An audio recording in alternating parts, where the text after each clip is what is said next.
नमस्कार, सुस्वागतम, वेलकम, अभिनंदन। मैं हूं डॉक्टर वायराकी और इस वक्त आप अपना और मेरा दोनों का यूट्यूब चैनल देख रहे हैं। आज की कहानी एक पिता और बेटे की, लेकिन उससे पहले आपको हिंदी दिवस की हार्दिक शुभकामनाएं।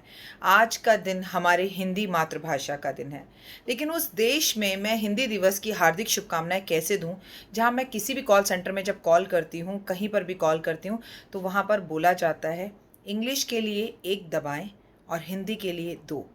क्या मैं जान सकती हूँ अपने देशवासियों से, अपनी सरकार से, कि हिंदी 2 नंबर पर क्यों है? क्यों नहीं आता हर कॉल पर कि हिंदी के लिए 1 दबाएँ और इंग्लिश के लिए 2? सोचिएगा ज़रूर, विषय काफ़ी गहरा है। आज की कहानी मैं सुना रही हूँ पुत्र और पिता की। लेकिन आपको कुछ चेंज दिख रहा होगा मेरे ऑफ़िस में, अब आपको मेरे पीछे एक पूरा ब्रह्मांड दिख रहा होगा। एक्चुअली मैंने अपने ऑफ़िस चेयर के पीछे जो वॉलपेपर है उसे बदलवाया है और घर में वाइट वॉश हो रहा है, तो पीछे काफ़ी सारा सामान नहीं है। तो 2-4 दिन तो आपको कुछ ऐसा ही महसूस होगा, जल्दी ऑफ़िस सेट हो जाएगा।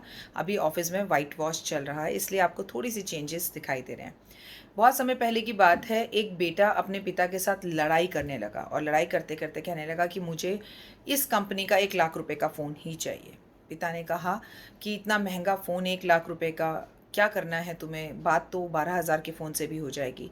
लेकिन बच्चे ने घर के अंदर हंगामा मचा दिया। 12वीं पास करने के बाद वो तुरंत फ्री हुआ था और कहने लगा, नहीं पिताजी, मुझे तो ये 1 लाख का ही फ़ोन चाहिए। पिता ने सूझबूझ से काम लिया। बच्चे को डाँटने के, फटकारने की जगह पर बोला, मैं तुम्हें ये 1 लाख रुपए का ही फ़ोन दिलाऊँगा, लेकिन मेरी शर्त है, तुमने अभी 12वीं पास करी है, कॉलेज एडमिशन में अभी समय है। तुम कृपया एक काम करो कि तुम रोज़ 4 बच्चों को ट्यूशन्स पढ़ाओ और जो भी पैसे मिले वो पैसे जो इकट्ठे हों महीने के अंत में लाके मेरे पास देना। उसपे जो भी पैसे कम होंगे उस तुम्हारी मेहनत की कमाई में मैं अपनी कमाई में लाकर तुम्हें वो फ़ोन दिला दूँगा। बेटे ने कहा ठीक है। अब बेटा ट्यूशन्स लेने लगा, कहीं पर 4,000, कहीं पर 5,000 और कहीं पर 3,000, तो कहीं पर 15,000 में वो पढ़ाना शुरू कर चुका था। रोज़ जाता, सुबह से शाम हो जाती, कभी पानी की सुध नहीं, कभी खाने की सुध नहीं, और वो रोज़ काम में यूं ही लगा रहता। महीना बीत गया, अपने पिता के पास 40,000 रुपये लेकर वो बच्चा पहुंचा।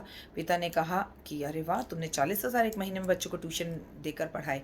बोला हाँ पिताजी। बोले लो 60,000 रुपये लो और जाओ अपना मनपसंद एप्पल का फ़ोन खरीद कर ले आओ। उस बच्चे ने कहा कि नहीं पिताजी, कभी मैं पढ़ाने गया तो माँ ने मुझे डांटा कि आप पढ़ा तो रहे हैं लेकिन मेरे बेटे का रिजल्ट अच्छा नहीं आ रहा। कहीं किसी ने पानी नहीं पूछा, कभी किसी ने घंटी नहीं बजाई, तो कभी किसी के घर की लाइट गई हुई थी, कहीं बच्चों ने मुझे बहुत तंग और टॉर्चर किया। ये मेरी खून पसीने की कमाई और मैंने बड़ी मेहनत से ही 40,000 रुपये कमाए हैं, और बात तो 12,000 के फ़ोन पर भी हो जाएगी। प्लीज़ पिताजी, मेरी मेहनत की कमाई 40,000 रुपये मैं किसी फ़ोन में नहीं लगा सकता। कई बार हम अपने बच्चों को बहुत सारी बातें समझाना चाहते हैं, लेकिन प्रैक्टिकली जब हम लेक्चर देना शुरू करते हैं, एक लेक्चरर की तरह, उन्हें समझ नहीं आती। कुछ कहानियाँ और कुछ बातें प्रैक्टिकली बच्चों को समझानी होती हैं, जैसे कि इस बच्चे को समझ में आई और उसने अपने लिए 12,000 का फ़ोन लिया, बाकी पैसे उसने डिपॉज़िट करवा दिए पिताजी के पास और उस फ़ोन की ज़िद छोड़ दी। क्या आपके बच्चे भी आपके साथ किसी तरह की ज़िद करते हैं? तो प्रैक्टिकली उनके साथ कुछ चीज़ों को हैंडल करिए। हर बात लेक्चर देने से, डाँटने से नहीं समझ आती। कुछ बातें प्रैक्टिकली करने से जल्द समझ आती हैं। उम्मीद करती हूँ आपको आज की कहानी ज़रूर पसंद आई होगी। अंत में जाते-जाते एक बार फिर से हिंदी दिवस की हार्दिक शुभकामनाएँ। जय माता दी ज़रूर लिखिएगा और संभवतः हो सके तो आज हर बात हिंदी में लिखिएगा। जय माता दी।